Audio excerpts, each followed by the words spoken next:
முக்கிய செய்தி, மாநிலங்களவை உறுப்பினராக அன்புமணி தேர்வு செய்யப்பட்டதை எதிர்த்து உயர்நீதிமன்றத்தில் ராமதாஸ் தரப்பினர் வழக்கு தொடர்ந்திருக்கிறார்கள். பாமக உறுப்பினராக அன்புமணி இல்லாத போது எம்பியாக தேர்வு செய்யப்பட்டது செல்லாது என அறிவிக்க வேண்டும் என அந்த மனுவில் கூறப்பட்டிருக்கிறது.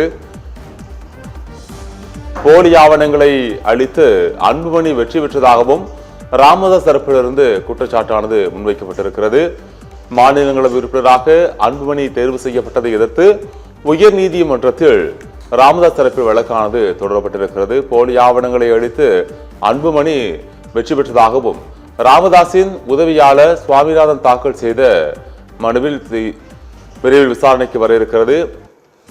ராமதாஸின் உதவியாளர் சாமிநாதன் தாக்கல் செய்திருக்கக்கூடிய இந்த மனுவானது விரைவில் விசாரணைக்கு வரும் என்று எதிர்பார்க்கப்படுகிறது. சென்னை உயர்நீதிமன்றத்தில் மாநிலங்களவை உறுப்பினராக அன்புமணி தேர்வு செய்யப்பட்டதை எதிர்த்து ராமதாஸ் தரப்பு வழக்கு தொடர்ந்திருக்கிறது. மாநிலங்களவை உறுப்பினராக அன்புமணி தேர்வு செய்யப்பட்டதை எதிர்த்து வழக்கு தொடரப்பட்டிருக்கிறது. பாமக உறுப்பினராக அன்புமணி இல்லாத போது எம்பியாக தேர்வு செய்யப்பட்டது செல்லாது என அறிவிக்க வேண்டும் என்று அந்த மனுவில் கூறப்பட்டிருக்கிறது. போலி ஆவணங்களை அளித்து அன்புமணி வெற்றி பெற்றதாக ராமதாஸ் தரப்பில் குற்றச்சாட்டு முன்வைக்கப்பட்டிருக்கிறது.